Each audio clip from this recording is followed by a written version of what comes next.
Greetings, everybody, and welcome back to Planet Kiss 96. If you saw a couple weeks ago, I decided to make and drop my top 10 Kiss albums video where I just listed my top 10 favorite Kiss albums and talked about why they're my favorite, blah, blah, blah. Seeing everybody else comment on that, sharing their top 10 Kiss albums, and seeing some of those albums that I left out, I thought it would be fun to just get back on here and make a bottom 10 Kiss albums video, where you guessed it, I'm going to talk about the albums that didn't make it into my top 10, why they didn't make it into my top 10, but why there's still some good stuff on them. You know how this works. Instead of going bottom to top on this one, I'm going to start at my number 11 and work my way down to number 20. So yeah, without further ado, let's go ahead and get into my bottom 10 Kiss albums.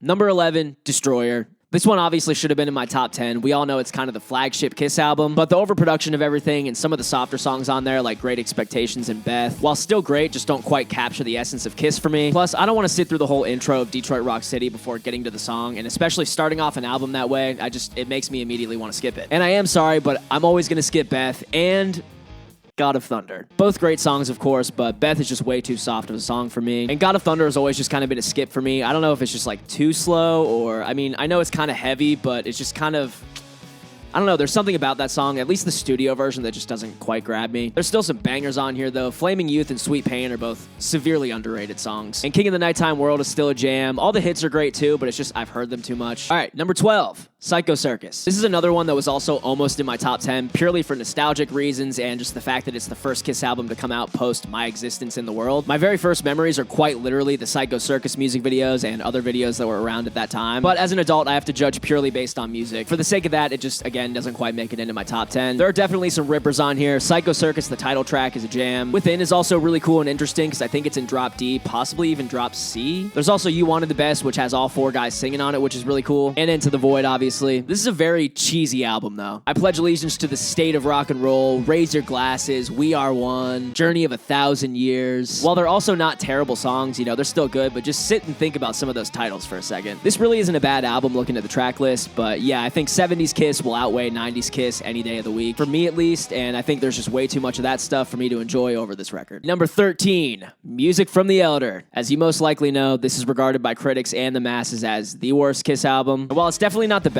there is still something charming about it for me at this point. And if you can get past those first 3 or 4 songs, which I know is hard for somebody who's looking to rock, there actually is some heavier stuff on here as this album progresses. Only You, The Oath, Escape from the Island, those are some of my favorites on here because they kind of come the closest to that hard rock Kiss sound that we all know and love. Escape from the Island in particular is crazy. That's an instrumental song written by Ace. And The Oath and I think could have been on any other Kiss album that came before this and probably fit right in. Is definitely a little bit cheesy lyrically, but you can't deny that it rocks. Yeah, there's just too much other fluff on here that I'm most likely going to skip, like Odyssey or World Without Heroes or Mr. Blackwell. Dark Light is a good song too, but it's far from any of my favorite Ace material. This album's cool and it's charming in its own little way, but yeah, still not in my top 10. Number 14, Lick It Up. This is the big breakout, no makeup reveal of the band. We got ourselves an iconic album cover here, an iconic title track lead single. There are some good songs on here like Exciter, which I actually kind of gained a new respect for after seeing the Handsome Devils do it at the Kiss Cancer Goodbye thing. Lick It Up, the song, is also a classic, obviously. All Hell's Breaking Loose is also a jam. I love how Paul kind of raps on it. The front half is honestly crazy, and even Fits Like a Glove also rocks, but this album does just kind of lose me towards the end. Dance All Over Your Face is just kind of silly and boring, I think. And On the Eighth Day isn't the coolest album closer, in my opinion. This is a great album, though, but just again, not in my top 10.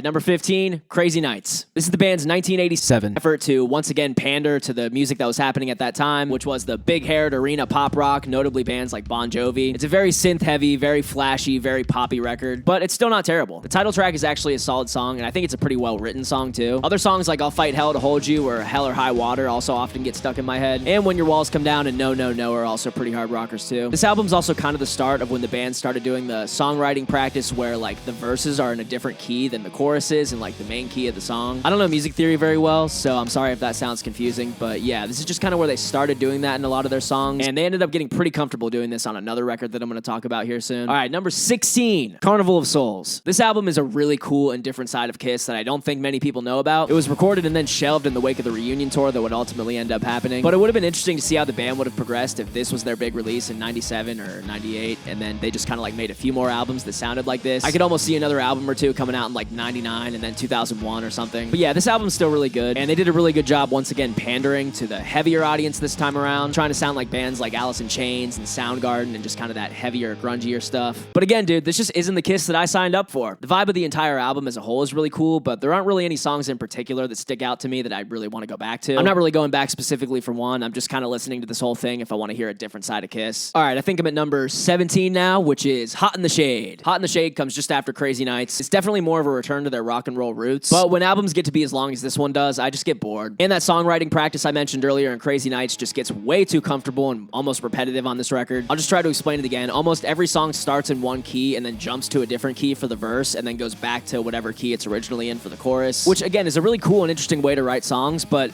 when you do it too much, it just becomes kind of, overdone and repetitive. But as always, there still are some hits, no pun intended, on this record, like Rise to It, Hide Your Heart, and of course Forever. We also have Eric Carr's one and only studio song that he sang lead on, which is Little Caesar. So that's another cool, interesting thing about it. But yeah, this album isn't terrible by any means. It just gets kind of boring to me after a while. And again, there aren't a ton of notable tracks I'm coming back to. Just another fun one to listen to all the way through if I'm in the mood. All right, number 18, Asylum. This came out in 85, just after Animalize, and to me, it's just kind of a softer, more boring version of that. King of the Mountain, in any way you slice it, is kind of lame to me. I mean, literally the first lyric of the album is, I'm gonna climb a mountain.